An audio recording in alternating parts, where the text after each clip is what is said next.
and welcome you all for coming. For those of you who don't know me, I'm going to leave the slides like this at the moment, guys, if that's okay, just so I can see everybody. And I'll just be able to touch base then if anybody comes in and out or needs to be let in or out of the room. I'm Una Buckley. I'm the founder of Blossom for Life. So we support students with learning differences and challenges, from dyslexia to an overview of neurological differences. Very brief background, we obviously support an awful lot of families in one-to-one support, and then organisations, obviously school support and corporations, providing some summer workshops and kind of training and different kind of pathways. Obviously, if anybody has any questions or any queries in relation to a specific maybe child in the classroom or at home, do feel free to link in with us, and we can kind of provide some overview of details. So we'll get straight into the content because there's no much else need really to talk about the overview of ourselves. And we'll look at a very brief overview of learning differences. And I know some teachers came on to a separate workshop that we did today. So we'll be kind of moving through this piece and then moving into practical at-home strategies and also, learning strategies as well for the classroom. So I suppose giving a very brief overview for anybody that isn't familiar with dyslexia or maybe is new to the space. Dyslexia is evolving in terms of a definition. However, it generally affects multiple aspects. So up the top right-hand box, we have phonological awareness, auditory processing, working memory, processing speed, and executive functioning skills. So these are the main areas. However, it's not limited or finite to that group. We know that there's a wide range of well-known people, thankfully, with learning differences and learning challenges. So there's no impact on IQ levels or levels of intelligence.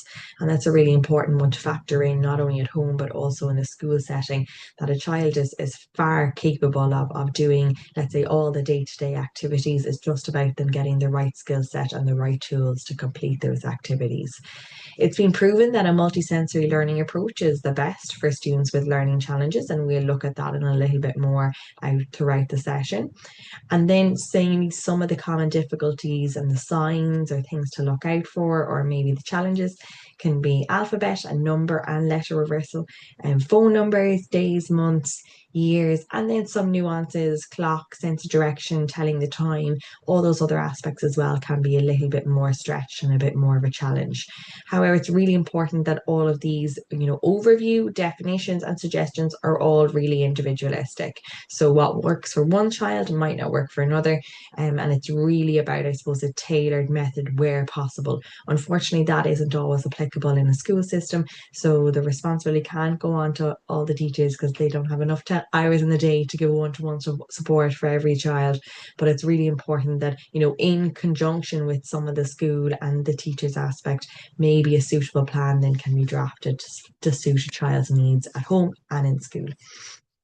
A very brief overview of dyspraxia. So dyspraxia is more of the physical aspect of learning. There's a fine and a gross motor aspect here, along with balance and coordination.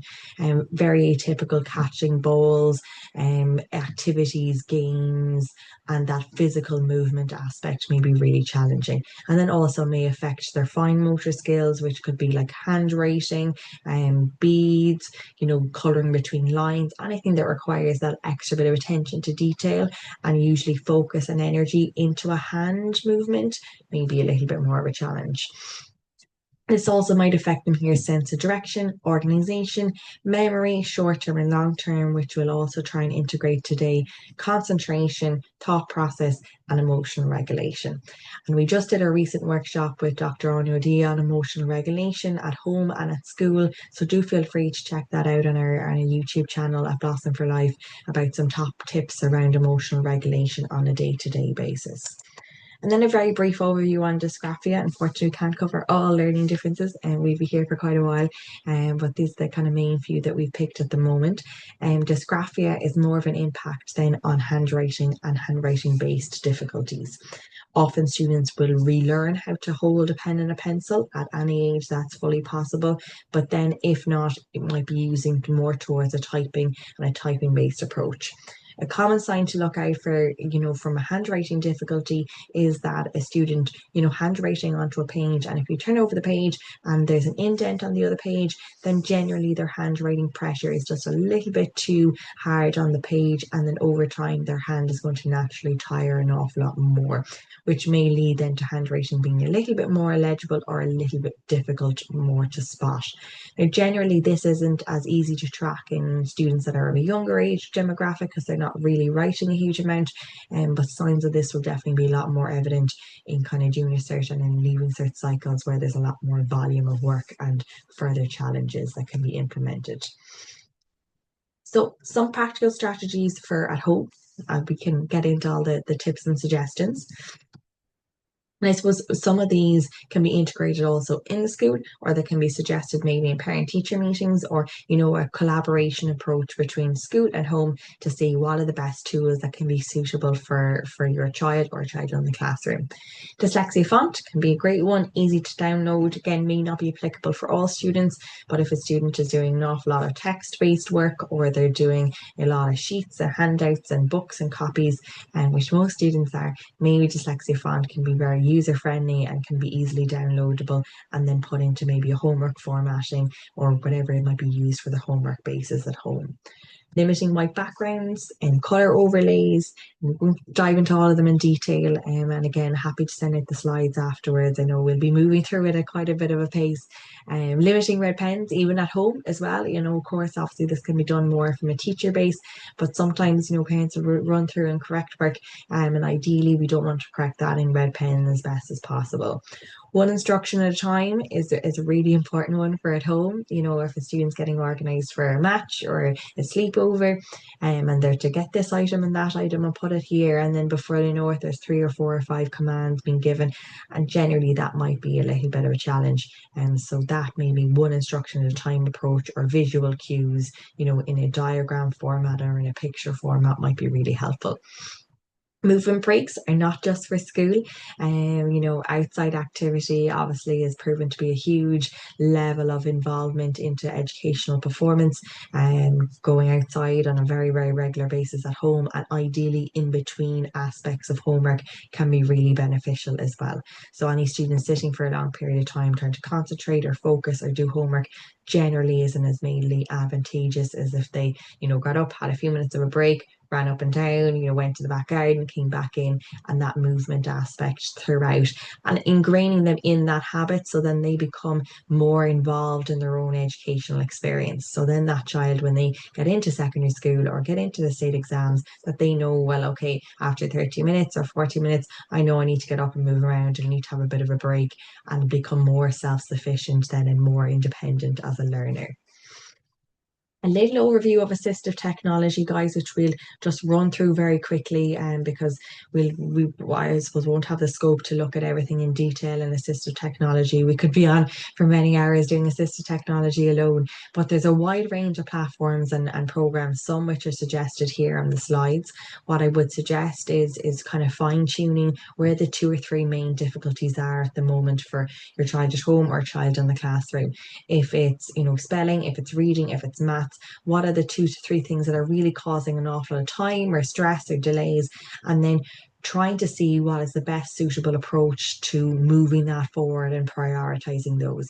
That could be a combination of an app, there's something they download, something that they hold. Some of these tools here are tangible devices, so they'll actually hold on to them and plug them in, etc. And others might be, programs that you install onto a computer. And generally a combination of both can be somewhat suitable, but we don't want to overwhelm yourselves, and we don't want to overwhelm a child either with installing or downloading or buying too many things all at the one go.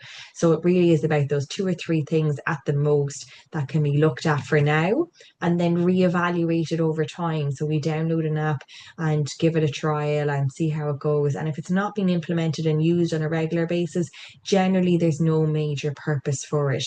Lots of these strategies and tools are to kind of help over a period of time to be integrated and used on that time frame, and then over time they don't need to be used then all the time after that stage. So it's really good to trial something, see if it's working, and then reevaluate to see if maybe it isn't needed anymore and we can move on. Some strategies and overview then around spelling. So we'll do a little bit of spelling and writing, and then we'll move into a range of practical tips also. So I suppose spelling, is integrated in so much aspects of the curriculum, not only for, traditional English, all of our subjects, and then ever increasing amount in terms of maths. So obviously the maths word problems, let's say, are becoming an awful lot longer, a little bit more in depth than maybe what they used to be before, both at primary and at secondary school level. So advancing and developing spelling strategies is very much useful for all age ranges, and picking up different words and vocab and building up that word bank. And these are, I suppose, a few strategies that we would kind of implement with students that are maybe regularly misspelling certain words or having challenges with general spellings. So the bubble approach, obviously taking a word and putting it into the bubble approach. The number two for color coding can be really great if a student maybe regularly mixes up a letter, turns it around, and regularly leaves it out as well. There may be patterns there. So that could be that all the one word is, let's say, in a normal blue or a red pen, and then the other letter could be in like a purple or a green, or, they can integrate or pick their own letters. The rainbow approach for number three can be really useful if there's a word that a student's constantly misspelling. However, probably a little bit time consuming and wouldn't be suggested for every word, particularly for younger students. They may get a little distracted. So it may take a little bit longer to integrate those, but again, can be really helpful. We've done the rainbow approach recently with some students that found it really difficult to spell Shakespeare for their leaving cert, let's say, process, and kept leaving out letters and letters out of the long elongated word.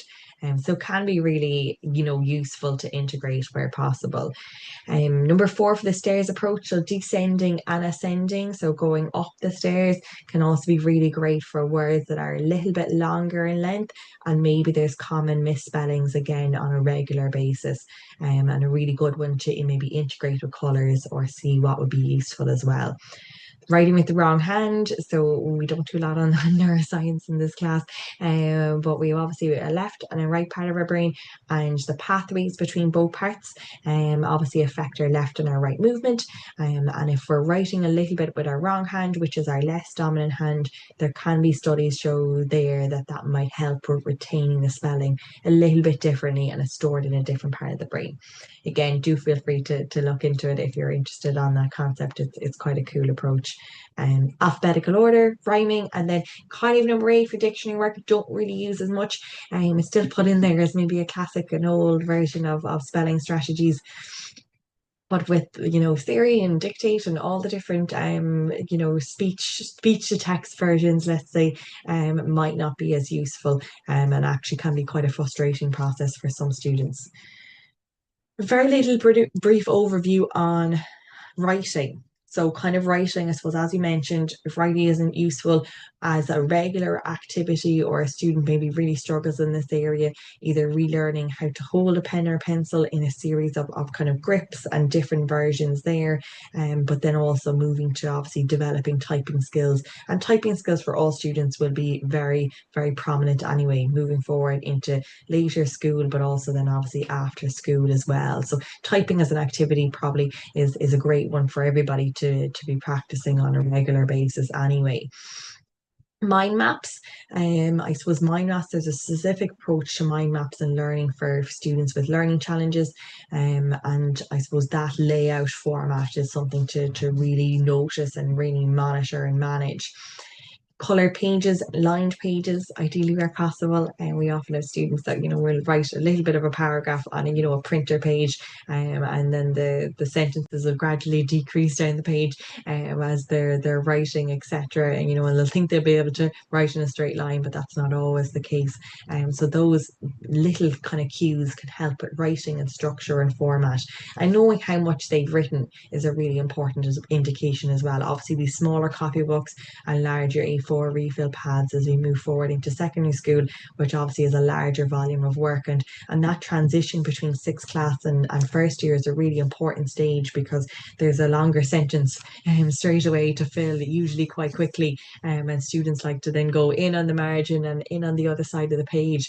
And the page layout can often be a very big challenge. And it can be quite overwhelming for students, obviously, to look at a page and have to, feel the pressure of filling it, either in a paragraph form or, the whole page. So it's really about how can we lay out that answer and lay out that page format so that they find it easier to process what's going on in their head onto a page. And one of the main difficulties for someone with neurodiversity is how they get the information from their head onto a sheet of paper. Lots of students, if they had oral exams or they had, different versions of assessment, they may exceed far greater in their academic scores. So it's just an important one to monitor and notice in terms of writing skills. So I suppose if anybody is looking for additional pieces of support, I won't dwell too much on this, but obviously in this course program for parents and also for teachers, you can access it any time online. And there's an awful lot of practical tips and suggestions. There's kind of a step-by-step process as what to do at home with homework challenges, well-being and stress levels and emotional regulation, but then also practical strategies around assistive technology and spelling and writing. So just to jump into some of our well-being aspects, because I suppose when we look at learning challenges and difficulties in a school system, that usually has a knock-on effect on a child's confidence and resilience and emotional well-being. And that might not be, until later in the school system. It may be present in the school system, and it may be masked, and there's an awful lot of areas. But as you can imagine, a child and anybody really can't go into a system for 5 days a week and that they find really challenging and difficult for most of the day and not have their confidence eroded and worn away. And about 1 in every 3 in the classroom in the next kind of 5 to 10 years will have a learning difference. And unfortunately, I suppose the knock-on effect there on stress and well-being will be quite severe. So now I suppose is a great time to monitor, either as a teacher, the kids in the classroom, or as a parent, children or child at home, how this can be, I suppose, monitored a little bit, and what patterns may need to be changed moving forward. What signs are being noticed, what things are being picked up upon, and what is different. Because we all have various ranges of emotions, and there's nothing wrong with I suppose, a level of emotion and a level of expression. It's just what are the drastic changes, and if so, how can they be worked through so that we can better support the child, not only through their education, but through outside of their education. And I suppose, celebrating achievements and the positive feedback are probably the main two things here. Obviously, loads of the others are really important as well, and they take a fair bit of detail. But I would really emphasize on celebrating really small achievements as well is very, very important. So whatever that means for a particular child, that could be, they do a spelling test every week and every week they got on fine. So that might be just a small thing that they view, but it could be really big to somebody else. It could be, a match, or it could be an activity. It doesn't have to be always educational orientated, but really that celebrating aspect, and in a very small form. That doesn't have to be, they go on a holiday or anything large in a celebration form. That's just something that's acknowledged, and positive feedback is given to a child instead of correction and monitoring, and this is wrong and that's wrong and we need to correct this. And a lot of that, I suppose, is evident on a day-to-day basis, and they'll pick up upon that themselves with comparison with other students. So I suppose we often need to kind of counterbalance and do more of the positive feedback, and because there's so much of the kind of the self-criticism as well for most children, in a school system currently, of the comparing and the comparison. And students with different ways of learning will often pick up straight away, at a really small age. Oh, well, I didn't do that as fast as Mary, and I didn't get 10 out of 10 in my spelling tests. And over time, that might not be mentioned anymore. It's just something that's, constantly thought about, but they may not vocalize it. And over time, that just, eats and eats away. And then until one day before they're leaving cert, it has a difficult toll then on the emotional stress.